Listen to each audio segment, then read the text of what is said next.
Albert Camus nació con el nombre completo de Albert Camus el 7 de noviembre de 1913 en Mondovi, una pequeña localidad agrícola del norte de Argelia, entonces territorio colonial francés. Mondovi era un lugar seco, atravesado por el polvo, el sol implacable y el trabajo duro de los campos, una geografía que no ofrecía consuelo ni promesas, solo supervivencia. Desde ese primer entorno, Camus quedó marcado por una realidad que no se disfraza. La vida no es justa, simplemente ocurre. Su padre, Lucien Camus, era un obrero agrícola de origen humilde. Su madre, Catherine Hélène Sintés, era una mujer de ascendencia española, casi analfabeta y parcialmente sorda, que hablaba poco y observaba mucho. El silencio fue una de las primeras experiencias profundas en la vida de Camus. No el silencio elegido, sino el silencio impuesto por la pobreza, por la falta de palabras y por la necesidad de resistir sin explicaciones. Cuando Albert tenía apenas un año, su padre fue llamado a combatir en la Primera Guerra Mundial. Murió en 1914, durante la batalla del Marne, en suelo francés. Camus crecería sin recuerdos de él, solo con una ausencia. Años más tarde, descubriría un dato que lo sacudiría profundamente. Su padre, antes de morir, había presenciado una ejecución pública y había quedado físicamente enfermo por el horror. Ese episodio, conocido mucho después, sembraría en Camus una repulsión absoluta hacia la violencia institucional y la pena de muerte, una postura que mantendría toda su vida. Tras la muerte del padre, la familia se trasladó a Argel, a un barrio obrero llamado Belcourt, una zona densamente poblada, de calles estrechas, edificios deteriorados y vida áspera. Argel no era la ciudad romántica del Mediterráneo turístico. Era una ciudad dividida, socialmente estratificada, donde los pobres vivían al margen del discurso político y cultural dominante. Allí, Camus fue criado por su madre, su abuela autoritaria y su hermano mayor, en un pequeño apartamento donde el dinero apenas alcanzaba para comer. La infancia de Camus estuvo marcada por la escasez, pero también por algo decisivo, la dignidad silenciosa. En su casa no había libros, ni debates intelectuales, ni grandes ideas. Había rutinas, gestos repetidos, trabajo físico y una aceptación casi estoica de la vida tal como venía. Esta experiencia temprana sería fundamental para su pensamiento posterior. Camus nunca filosofó desde el privilegio, sino desde la experiencia concreta de quien sabe lo que es vivir sin garantías. En la escuela primaria ocurrió un punto de quiebre. Un maestro llamado Louis Germain notó la inteligencia excepcional del joven Albert.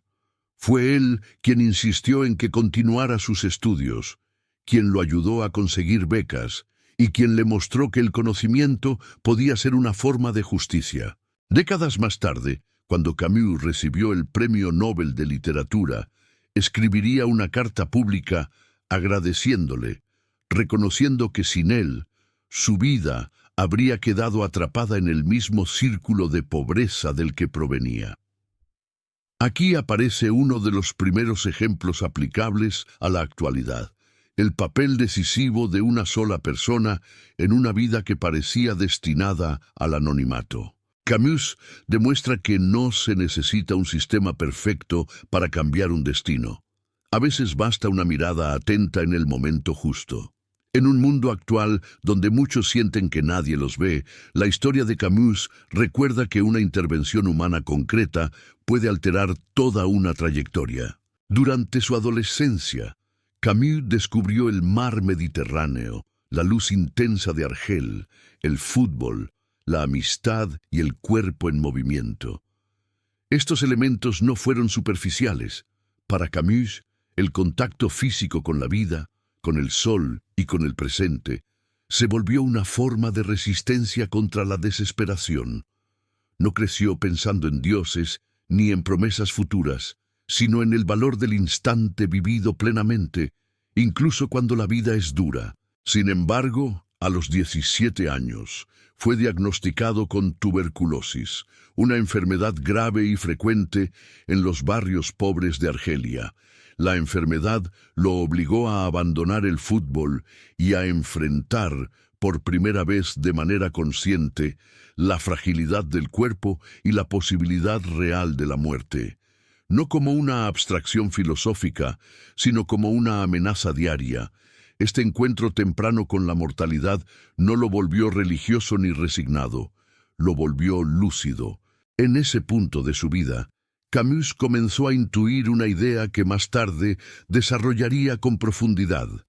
La vida no ofrece explicaciones, y aún así exige ser vivida. No había sentido oculto en la enfermedad, ni justicia en el sufrimiento. Solo estaba el hecho brutal de existir y la necesidad de decidir qué hacer con eso. Este es el suelo desde el cual nacerá toda su filosofía posterior, no desde el pesimismo teórico, sino desde la experiencia concreta de un joven pobre, enfermo, sin padre, en una colonia olvidada, que aún así decide no odiar la vida. Al llegar a la juventud, Albert Camus ya había aprendido algo que muchos descubren demasiado tarde. La vida no se detiene para explicar nada. Tras sobrevivir a los primeros embates de la tuberculosis, su existencia quedó marcada por períodos de recaída y recuperación, obligándolo a convivir con la idea de que su tiempo podía ser breve.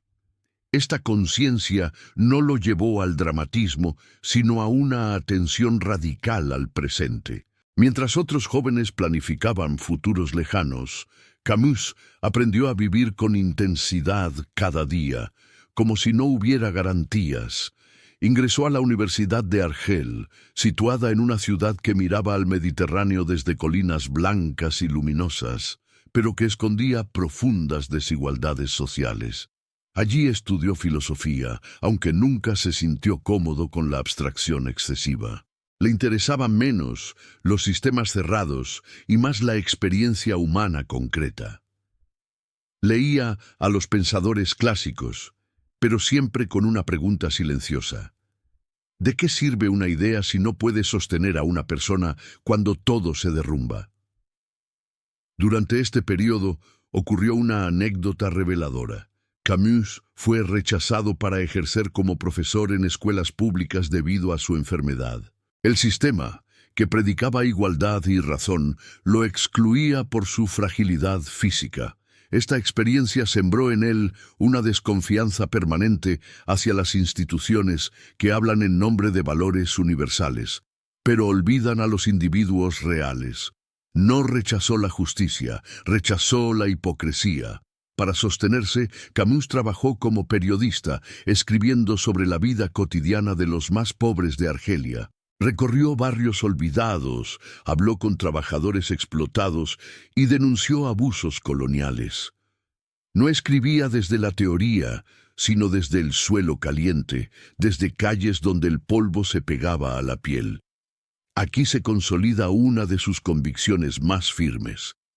Pensar es un acto moral cuando se hace desde la realidad, no desde el privilegio. En esos años comenzó a tomar forma la idea central que atravesará toda su obra: el absurdo. Para Camus, el absurdo no es que la vida sea terrible, sino que el ser humano busca sentido en un mundo que no responde. El universo no es cruel ni bondadoso, es indiferente. La tragedia no está en esa indiferencia, sino en nuestra necesidad de respuestas definitivas. Esta idea nace de una observación simple y brutal. Las personas buenas sufren, los esfuerzos no siempre son recompensados y la muerte llega sin preguntar. En lugar de inventar consuelos falsos, Camus propone algo más difícil: mirar la falta de sentido de frente sin huir. Aquí, su pensamiento conecta directamente con nuestra era actual. En un mundo dominado por crisis constantes, incertidumbre laboral, ansiedad digital y promesas de éxito inmediato, muchas personas sienten que hacen todo bien y aún así no obtienen estabilidad ni paz. Camus diría que el error no está en la persona, sino en esperar que el mundo funcione como un sistema justo. La vida no es un contrato, es un hecho. Durante este periodo, Camus se vinculó con grupos teatrales y comenzó a escribir obras que ponían en escena dilemas morales reales, no héroes idealizados. Para él, el teatro era una forma de mostrar la condición humana sin adornos.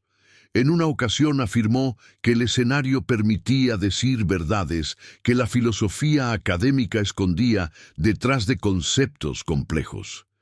Quería que sus ideas pudieran ser entendidas por cualquiera, no solo por expertos. También vivió relaciones amorosas intensas y contradictorias. Camus no fue un moralista rígido. Fue un ser humano lleno de tensiones. Amó, falló, se contradijo. Esto es importante porque su filosofía no nace de una supuesta superioridad moral, sino de la conciencia de la propia fragilidad. No predicaba desde la perfección, sino desde la lucidez. Aquí aparece otra aplicación directa a nuestra época. Hoy se exige coherencia absoluta, pureza ideológica y perfección pública. Camus ofrece una alternativa más honesta: vivir sin mentirse, incluso cuando eso implique aceptar contradicciones. Para él, la dignidad no está en ser impecable, sino en no traicionarse. A medida que su pensamiento maduraba, Camus llegó a una conclusión decisiva. Si la vida no tiene sentido dado, eso no significa que no valga la pena. Significa que el sentido no se recibe, se construye. No en el futuro lejano, no en promesas trascendentes, sino en actos cotidianos, en la solidaridad, en el trabajo bien hecho, en la fidelidad a uno mismo. Así, sin proclamarse líder ni profeta, Camus comenzó a perfilar una filosofía profundamente humana. Vivir sin esperanza falsa, pero sin rendición. No huir del absurdo, sino convivir con él con dignidad. Al comenzar la década de los años 40, Albert Camus ya no era solo un joven observador de la injusticia, sino un pensador que había decidido poner por escrito aquello que muchos sentían pero no sabían nombrar. En ese período se trasladó definitivamente a Francia, instalándose en París, una ciudad intelectualmente vibrante, pero también tensionada por la inminencia del desastre.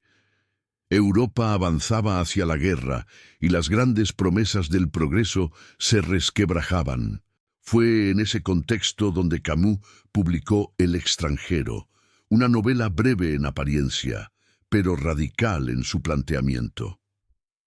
Ambientada en Argelia, bajo un sol implacable que aplasta la voluntad, la obra narra la historia de un hombre que no finge emociones que no siente. El protagonista no llora en el funeral de su madre, no miente para encajar, no actúa según lo que la sociedad espera. Por esa honestidad brutal, termina siendo condenado. No tanto por un crimen concreto, sino por no participar en la farsa colectiva del sentido obligatorio. Aquí Camus lanza una idea incómoda que sigue vigente. Muchas veces la sociedad no castiga el daño real, sino la diferencia.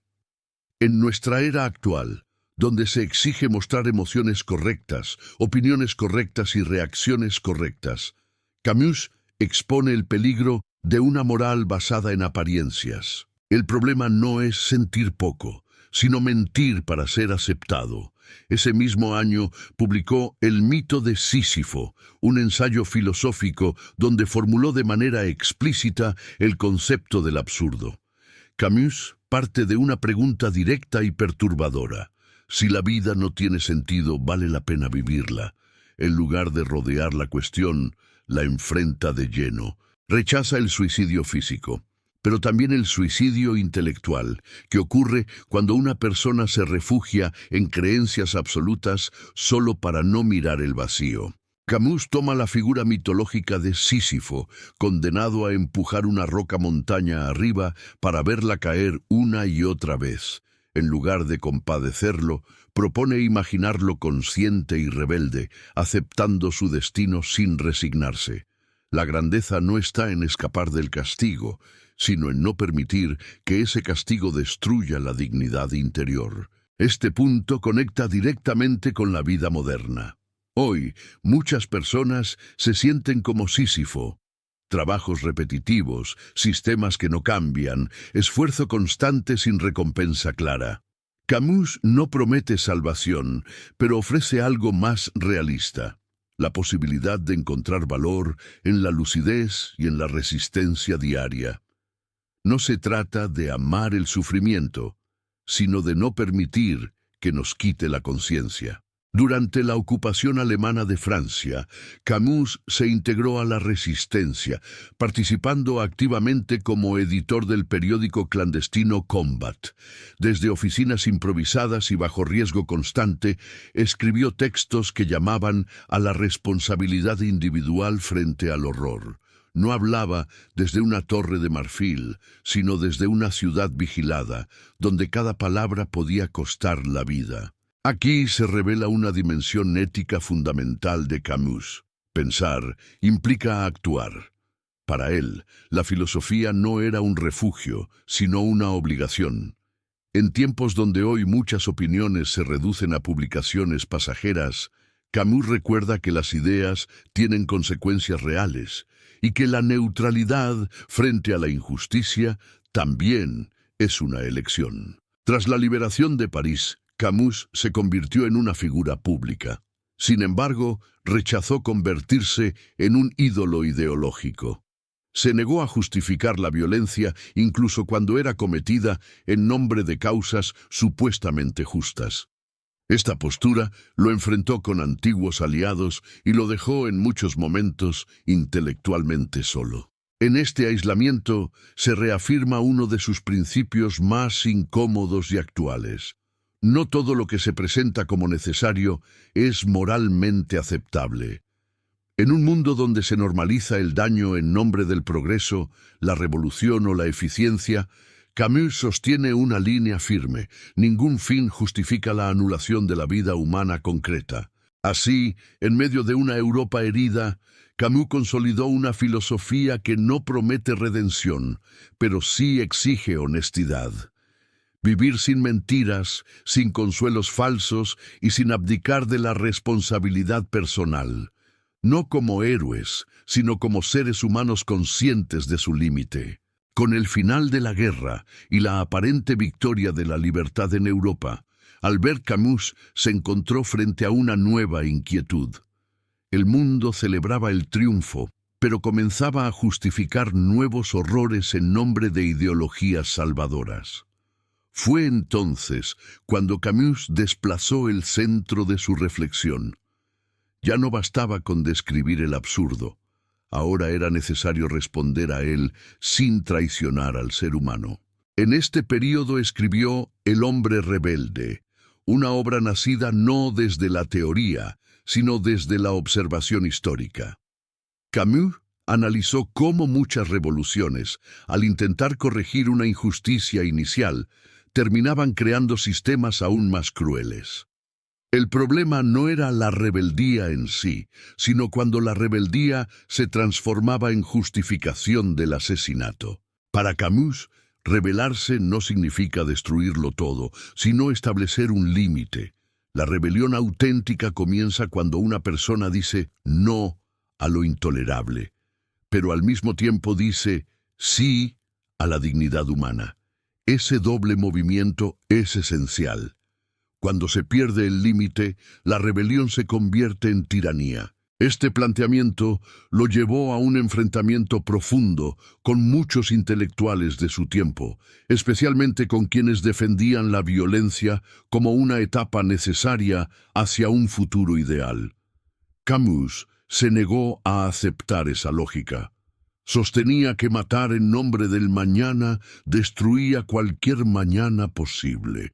Aquí, su pensamiento dialoga directamente con nuestra era. Hoy se normaliza el daño bajo discursos de eficiencia, corrección ideológica o supuesta justicia histórica. Camus advierte algo incómodo. Cuando una causa necesita deshumanizar para sostenerse, ya ha fracasado moralmente, no importa cuán noble parezca el objetivo. Geográficamente, estas reflexiones se desarrollaron entre París, centro del debate intelectual europeo, y su memoria constante de Argelia, donde la desigualdad colonial seguía siendo una herida abierta. Camus nunca dejó de sentirse dividido entre ambos mundos. No hablaba desde una identidad cómoda, sino desde una fractura. Esa fractura se volvió explícita con el conflicto argelino. Mientras muchos exigían posiciones radicales, Camus sostuvo una postura incómoda para todos. Rechazó tanto la opresión colonial como el terrorismo indiscriminado. Defendió la vida civil por encima de cualquier consigna. Esta posición lo aisló, lo convirtió en blanco de críticas y lo dejó, una vez más, solo. Aquí aparece una enseñanza poderosa para el presente. No toda postura moderada es cobardía. A veces es la forma más difícil de valentía. En tiempos de polarización extrema, Camus muestra que negarse a odiar puede ser el acto más radical. En el plano personal, Camus atravesó un período de desgaste emocional. La fama, lejos de darle estabilidad, intensificó su sensación de extrañeza. Seguía escribiendo, pero con una conciencia más pesada. Sabía que cada palabra podía ser utilizada como arma por otros. Esta lucidez no lo paralizó, pero lo volvió más exigente consigo mismo. En obras como La peste, Camus trasladó sus ideas a una ciudad imaginaria del norte de África, azotada por una epidemia. La enfermedad no es solo biológica, sino moral. Cada personaje responde de manera distinta. Algunos niegan, otros se aprovechan, otros resisten sin esperanza de victoria. La grandeza, sugiere Camus, no está en salvar el mundo, sino en hacer bien el propio trabajo incluso cuando el resultado es incierto.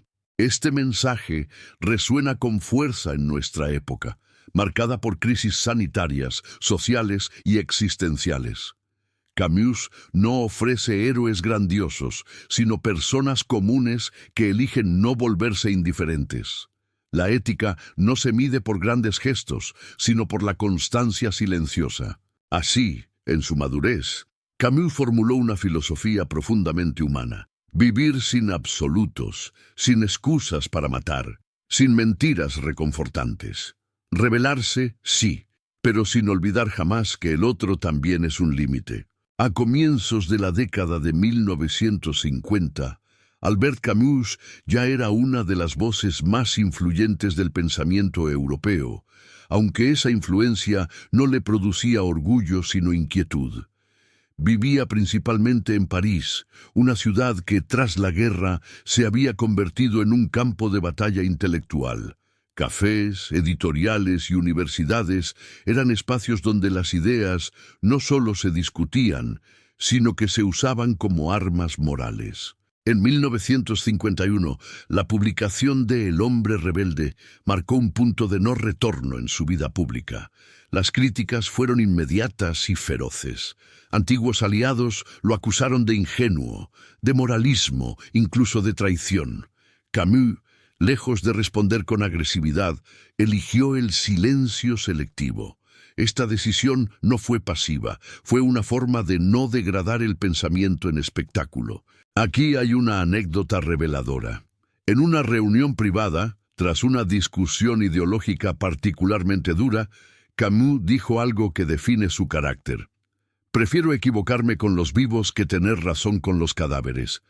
Esta frase resume su ética y sirve como espejo para nuestra era, donde muchas discusiones en redes sociales buscan ganar, no comprender, incluso si eso implica destruir al otro simbólicamente. En 1954 estalló el conflicto armado en Argelia, su tierra natal.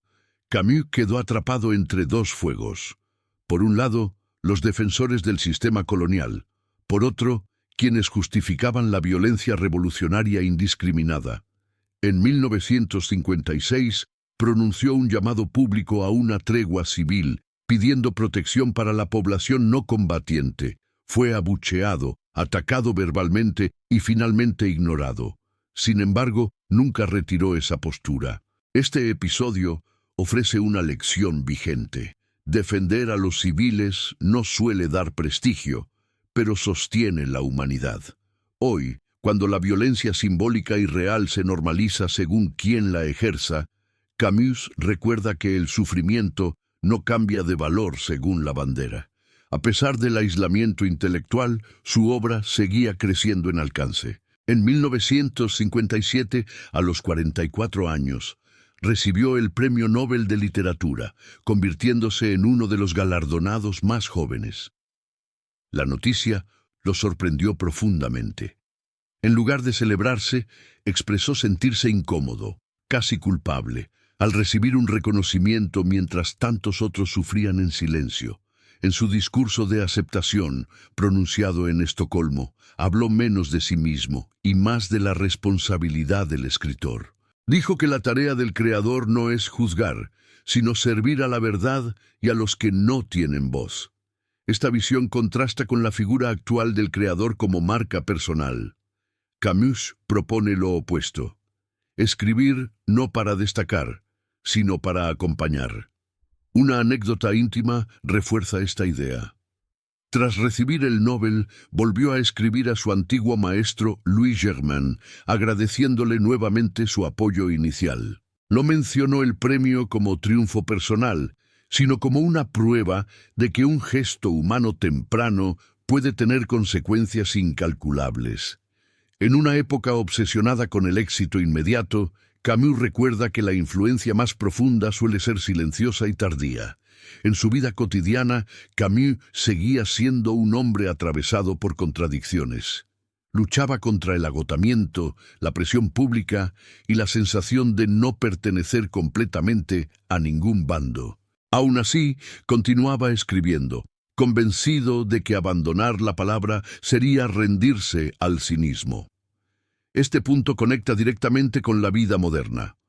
Muchas personas sienten hoy que, haga lo que hagan, serán malinterpretadas o atacadas. Camus no ofrece una solución cómoda, pero sí una postura firme. Hacer lo correcto no garantiza reconocimiento, solo coherencia interior. En sus últimos años, comenzó a trabajar en un proyecto más íntimo, una obra donde regresaba a su infancia, a la pobreza, a la luz de Argelia. No buscaba cerrar un sistema filosófico, sino reconciliarse con su origen. La madurez de Camus no fue dogmática, sino humana. Comprendió que pensar también implica aceptar la propia vulnerabilidad. En los últimos años de su vida, Albert Camus ya no buscaba convencer a nadie. Había atravesado la pobreza, la enfermedad, la guerra, la fama y el aislamiento intelectual, y comprendía algo esencial: la verdad no siempre persuade, pero sigue siendo necesaria. Se encontraba en un momento de recogimiento, más silencioso, menos combativo en apariencia, pero profundamente fiel a sí mismo. Pasaba temporadas fuera de París, alejándose del ruido intelectual, buscando espacios donde el pensamiento pudiera respirar. Se refugiaba en paisajes rurales de Francia, lugares donde el tiempo parecía avanzar sin prisa, donde la vida cotidiana se imponía a la ideología. Allí escribía con una intención distinta, no para polemizar, sino para comprender. Trabajaba intensamente en una obra autobiográfica e inconclusa, El primer hombre, donde regresaba a su infancia en Argelia, a la figura ausente del padre, a la madre silenciosa, a la pobreza sin dramatismo. Este proyecto revela algo clave. Camus no quería ser recordado solo como filósofo del absurdo, sino como testigo de una vida sencilla vivida con dignidad. Buscaba cerrar el círculo, volver al origen, no para idealizarlo, sino para reconocerlo. Este gesto tiene una resonancia profunda en nuestra época. En un mundo obsesionado con la imagen pública, Camus nos muestra que la verdadera reconciliación ocurre cuando dejamos de huir de quienes fuimos. No se trata de reinventarse constantemente, sino de integrar la propia historia sin vergüenza. El 4 de enero de 1960, Albert Camus murió de manera repentina en un accidente automovilístico cerca de Villeblevin, en el centro de Francia. Viajaba como pasajero en un coche conducido por su editor y amigo. Lo irónico, casi cruel, es que Camus había dicho en varias ocasiones que la muerte más absurda que podía imaginar era morir en un accidente de tráfico. Y así ocurrió. En su bolsillo se encontró un billete de tren que no había utilizado. Había aceptado el viaje en automóvil casi por casualidad. No hubo despedidas, no hubo preparación, no hubo sentido. Su muerte fue exactamente aquello que había descrito durante toda su vida. Un acontecimiento sin explicación, sin justicia, sin narrativa consoladora. Aquí se revela la coherencia final de su pensamiento. Camus no necesitó una muerte simbólica o heroica. Murió como vivió, sin dramatismo metafísico, sin señales ocultas, sin redención final.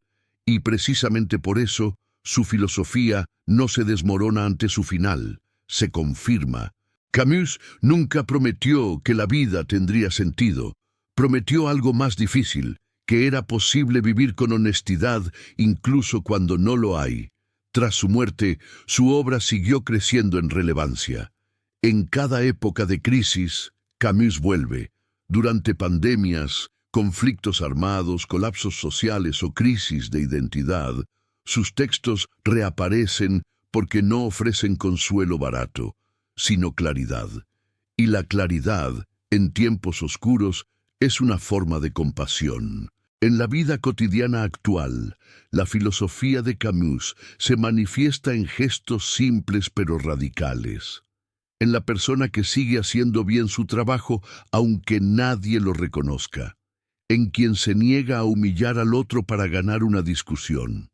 En quien acepta que no todo dolor tiene explicación, pero aún así decide no volverse cínico. Camus nos enseña que vivir bien no es vivir sin problemas, sino vivir sin mentiras.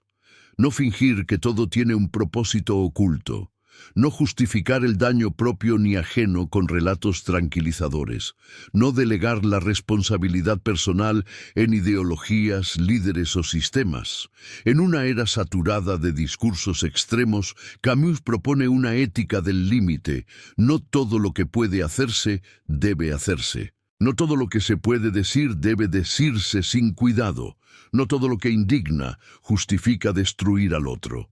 Esta postura no es tibia, es exigente, requiere autocontrol, lucidez y una valentía silenciosa. También nos deja una enseñanza crucial sobre la felicidad. Para Camus, la felicidad no es ausencia de sufrimiento, sino presencia consciente en medio de él. No una euforia constante, sino una afirmación tranquila de la vida tal como es. Amar el sol, el mar, el trabajo, el otro, aun sabiendo que todo es frágil. En un mundo que promete plenitud inmediata o sentido garantizado, Camus nos devuelve algo más real, la posibilidad de una vida digna sin garantías. Vivir no como vencedores absolutos, sino como seres humanos que no se rinden a la desesperación ni a la crueldad. Albert Camus no dejó una doctrina cerrada, dejó una actitud ante la existencia, una forma de estar en el mundo sin ilusiones falsas y sin odio. Su legado no está en frases decorativas, sino en una exigencia silenciosa: ser lúcidos, ser justos y no traicionarnos, incluso cuando nadie está mirando. Ese es su testamento. No una respuesta al sentido de la vida, sino una manera honesta de vivirla. Antes de despedirnos, recuerda que en Read, Look, Aprende seguimos construyendo este espacio para quienes no buscan respuestas fáciles, sino comprensión profunda de la vida a través del pensamiento, la historia y la filosofía. Si este contenido te aportó claridad, reflexión o simplemente compañía, suscríbete al canal. Es la forma más directa de apoyar este proyecto y de asegurarte de no perderte las próximas narraciones. También puedes encontrar todas nuestras narraciones completas en Spotify para escucharlas con calma en cualquier momento del día, mientras caminas, trabajas o simplemente piensas. Te invitamos a dejar tu comentario, a compartir este video con alguien que sientas que lo necesita y a participar en la conversación. La filosofía vive cuando se piensa en comunidad. En la descripción del video hemos dejado los enlaces para comunicarte con nosotros y para seguirnos en todas nuestras redes sociales. Ahí continuamos el diálogo, más allá de este espacio. Gracias por quedarte hasta el final, gracias por pensar y gracias por formar parte de Read, Look, Aprende. Nos vemos en la próxima narración.